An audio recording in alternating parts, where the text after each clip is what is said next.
Let's move to the next topic, monohybrid cross. Before learning monohybrid cross, can you identify Mendel's gene which regulating color of pea plants, that is white color in pea plants? The mystery of regulating white color is solved. Now, let's see what are the characters Mendel chose. There are 7 different characters. These 7 characters in garden peas shown on the plant's 7 different chromosomes. These are 7 different chromosomes, 1, 2, 3, 4, 5, 6 and 7 chromosomes. All these 7 chromosomes which shown the 7 different characters. 7 characters in garden pea plants are shown in 7 different chromosomes. What are the characters? The 7 characters are flower color.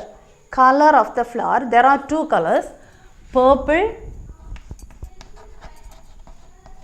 and white. Color of the flower. Seed color, yellow and green. Pod shape, shape of the pod, inflated, constricted. Position of the flower, axial position or terminal position. Height of the plant, tall and dwarf. Color of the pod, yellow and green, and shape of the seed, round or wrinkled. So, these are the 7 characters, contrasting characters which are shown in different chromosomes. So, now these characters which are called as genes. So, here we can say as factor or determiner or trait. So, these are the 7 contrasting characters. Before entering into monohybrid cross, let us see how this white color flower, what is responsible for regulating white color flower. In the year 2010, there were a group of scientists, geneticists. They discovered there is a gene which regulating the color of white. So, it is quite fascinating to trace out Mendel's gene. This name of the gene is P gene A. The name of the gene which represent the color of the flower is P gene A, which encodes a protein.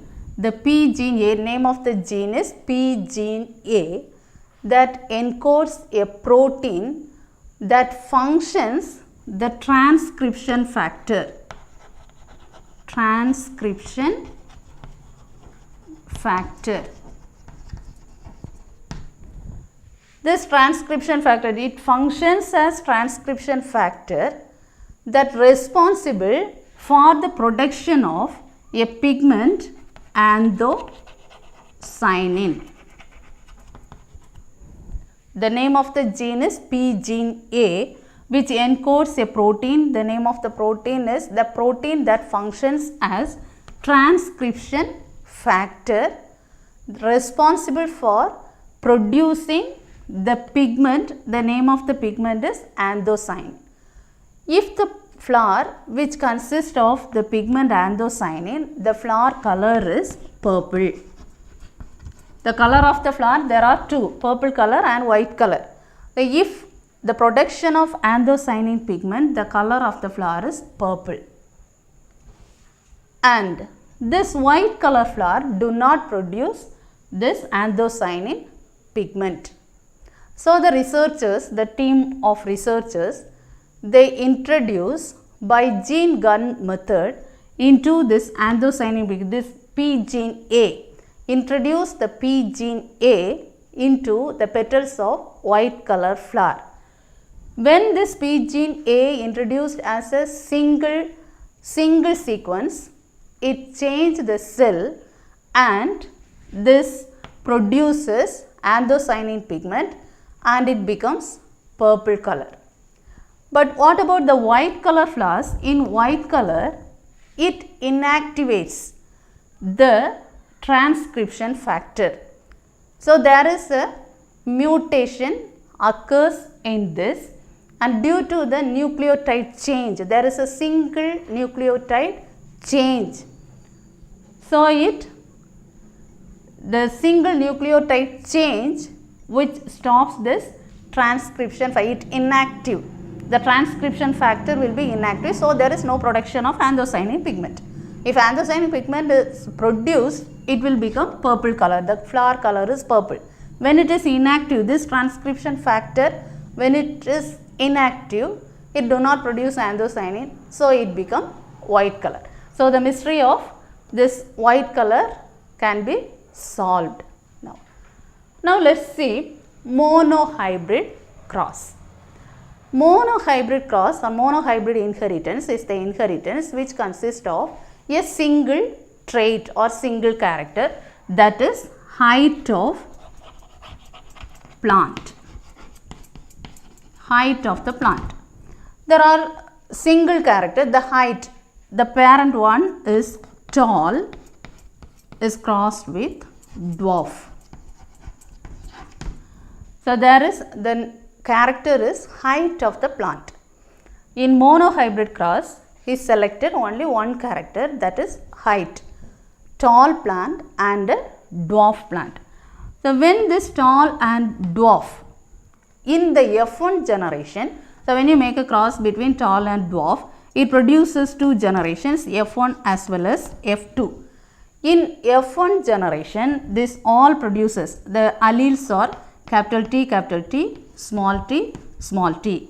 So this allele, two different alleles with single gene.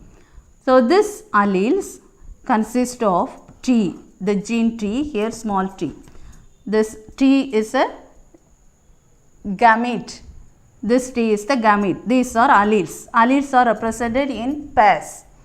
So this gives all tall in this capital T, small t in F1 generation, which produces all plants are tall. So when he experimented 1064 species out of 1064 in F1 generation, all will be tall, and the dwarf is not expressed in F1, but it is expressed in the F2 generation. So in F2 generation, it gives the ratio 3:1 phenotypically and 1:2:1 in genotypically. So out of 1064, 787 are tall in F2 generation and 277 dwarf in the F2 generation. So F1 generation all plants were tall, but F2 generation it gives 787 tall and 277 dwarf out of 1064 species. Let's see how it will be. There are two words which named as genotypic, genotype and phenotype. Genotype is the genetic constitutions.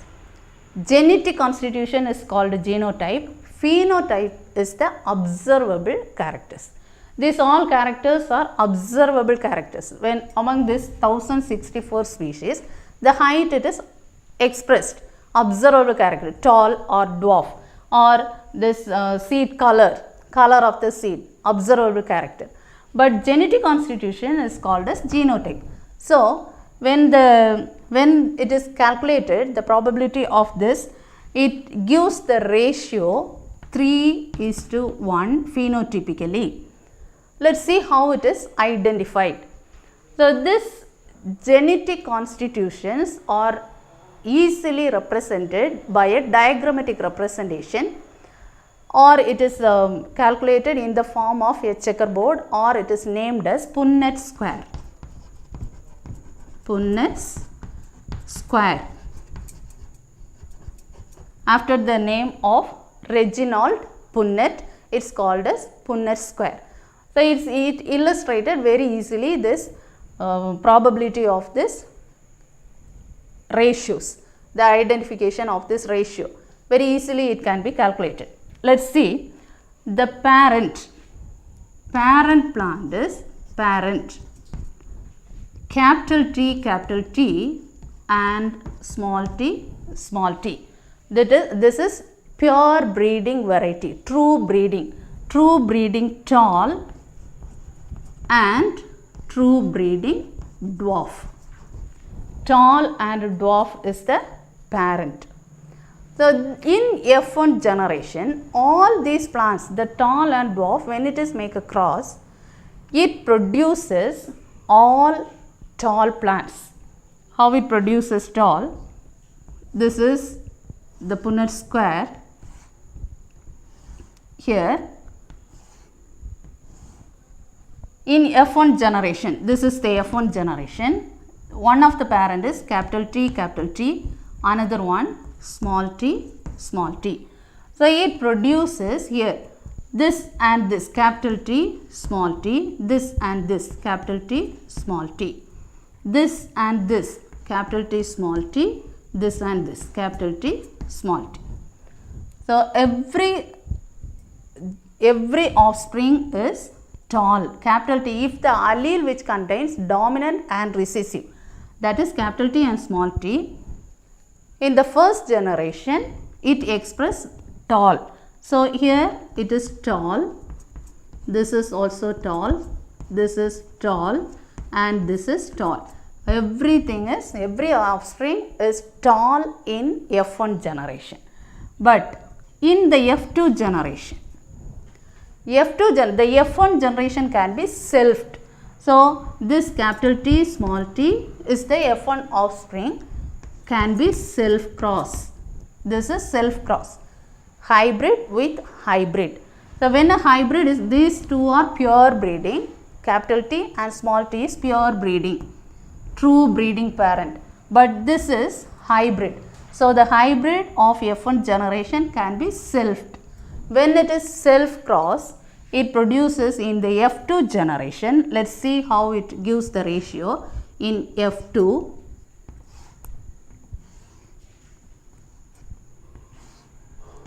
Here one of the parent is capital T, small t, another one capital T, small t.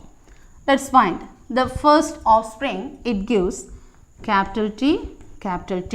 Here capital T and small t is there. So dominant character, let's write first capital T, small t. Here capital T, small t, and here is small t.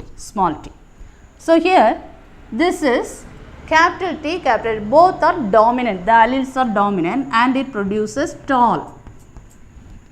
Here and here two alleles which represent capital T and small t. So capital T is dominant over small t, so this also tall, and this is recessive, small t, so it is dwarf. In F2 generation, in F1 generation dwarf is not expressed, but F2 generation dwarf also expressed. In F1, this shows the F1 generation. So this is the Punnett square, which is the diagrammatic representation of this ratios. So very easily we can find out when it is shown in the Punnett square. So this is the F1 generation, all plants were tall, but here tall and dwarf. Now the ratio here, capital T, and capital T, small t, and small t. So it gives the ratio phenotypically. As I mentioned earlier, phenotypic is the observable character. So phenotypically it produces 1, 2, 3 tall, 3 is to only 1 dwarf. So phenotypic ratio, monohybrid phenotypic ratio is 3 is to 1. But genotypic ratio is, there is one capital T, 1 is to 1 capital T, small t. Here 1, 2 capital T, small t, 2 is to 1 small t. So this is homozygous tall, this is heterozygous tall, and this is homozygous dwarf. So, the genotypic ratio is 1:2:1. This is monohybrid cross. So, you understand that monohybrid cross, there is a single character. Here the character is height of the plant. F1 generation, all plants shown tall. But F2 generation, it gives two different ratios, phenotypic as well as genotypic. Phenotypic ratio is 3:1 and genotypic ratio is 1:2:1. Then another term is there, reciprocal cross. Reciprocal cross. What does it mean, reciprocal cross? In one experiment, we are taking this capital T as a capital T crossed with small t and the small t into capital T. So, both the results are same, that is, so reciprocal. If you take this capital T as male and this small t into female, or this capital T female and this as male, the result is same. So, monohybrid cross, Mendel's monohybrid cross, so that it is, for example, if you are taking the pollens of capital T, tall plants pollen dusted on dwarf plant stigma, or dwarf plant pollen into tall plant stigma, the result is same. So that they conclude that Mendel's monohybrid cross is not sex determined. So, one word question it may ask, Mendel's monohybrid cross is not sex dependent due to the reciprocal cross. Reciprocal cross, it gives the same ratio. So, it gives the same result. I hope you understand this clear. So, what you learn once we recall. Monohybrid cross, very important question. Monohybrid cross, first learn what is monohybrid, what are the characters are selected. It is a single character selected and draw this Punnett square. Now you have the study material in your hand, so you can easily learn this question. And these are the characters which is represented in different chromosomes. And how this, how the white color flowers, how the gene is responsible, the mystery of white color flower is solved according to Mendel. So, learn this question before the next class. Thank you.